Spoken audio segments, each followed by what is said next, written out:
devant vous ici ce soir parce que à la rentrée, j'ai voulu essayer le stand-up. Et quand je suis arrivée, la consigne du premier exercice, c'était de préparer un texte sur une recette. Donc moi, je suis venue là pour me sortir la tête de la Desperate Housewives. Le ménage, les courses, la cuisine, les petits quantis. Et qu'est-ce qu'on me demande? Une recette? Sur le coup, l'inspiration moyen. Mais heureusement, on m'a dit que ça pouvait être une recette imaginaire.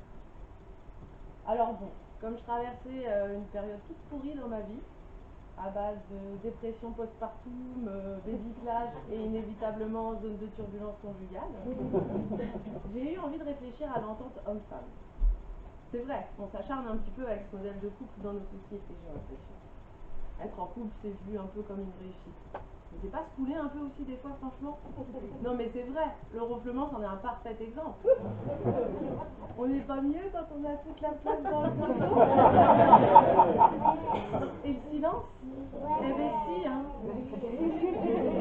Donc si on devait chercher cette recette miracle de l'entente homme-femme, je me suis dit, qu'est-ce qu'il faudrait mettre comme ingrédient?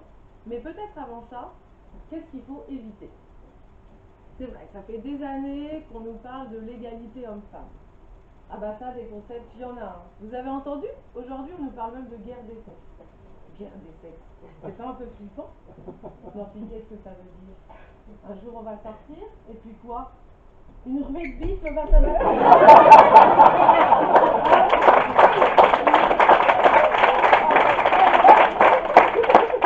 Et on se défend comment, nous, pauvres femmes? Lacrymo? N'importe quoi à guerre des sexes.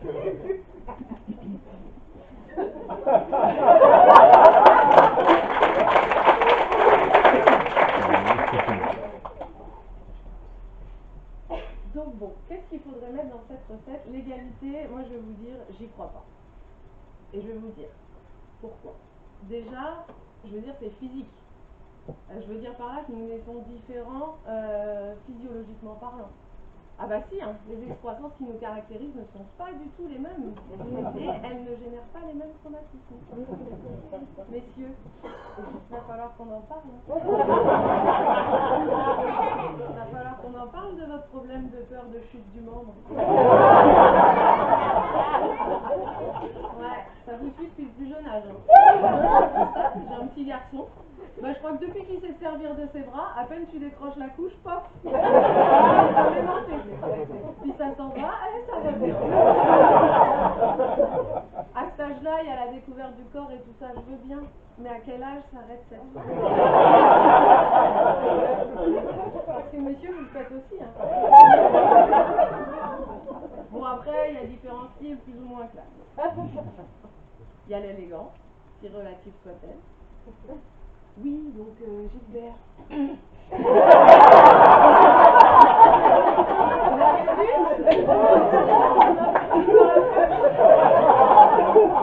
Il avait entendu? C'est plus discrète. Alors, les garçons, la petite toux, ça peut marcher pour un prout. Mais pas pour le recalage de pouce.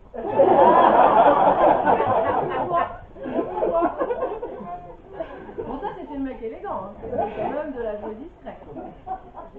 Parce qu'il y a aussi celui qui peut passer un bon moment la main dans le calebusse et il n'en a plus rien à faire. Je vais vous prendre un exemple un peu cliché. Le mec qui regarde le foot.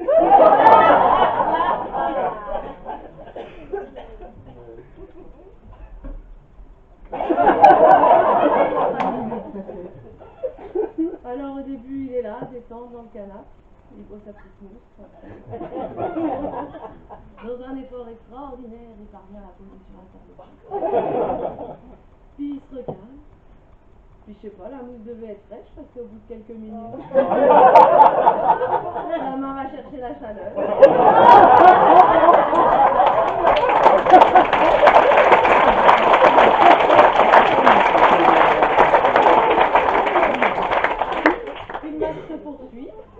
Quelques actions, bah c'est le jogging qui s'active. Quand on débarque dans le salon, quand on met l'écran, tous ces petits sportifs en sortent.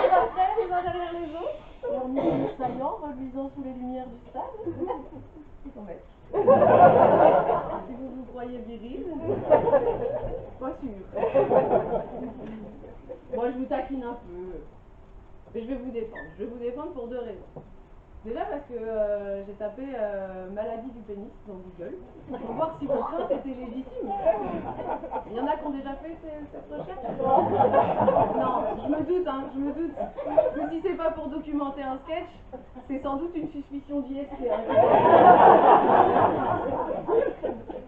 Donc pour les besoins de ce sketch, j'ai même été jusqu'à chercher amputation du pénis. Donc sachez que ça existe. C'est une opération pratiquée principalement à la demande des personnes trans.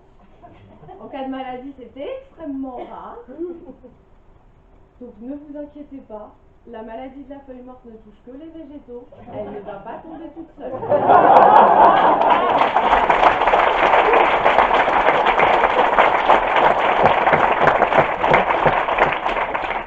Et puis deuxième raison pour laquelle j'ai envie de vous défendre un petit peu, c'est que c'est vrai qu'on n'est pas à votre place.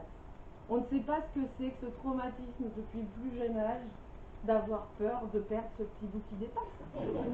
Puis avouons-le, n'est-il pas idéal à prendre en main? Donc quoi de plus normal que de s'y accrocher?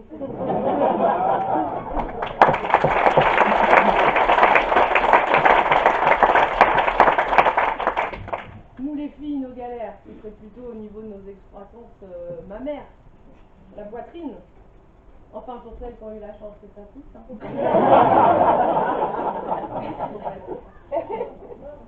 Oh, ça va.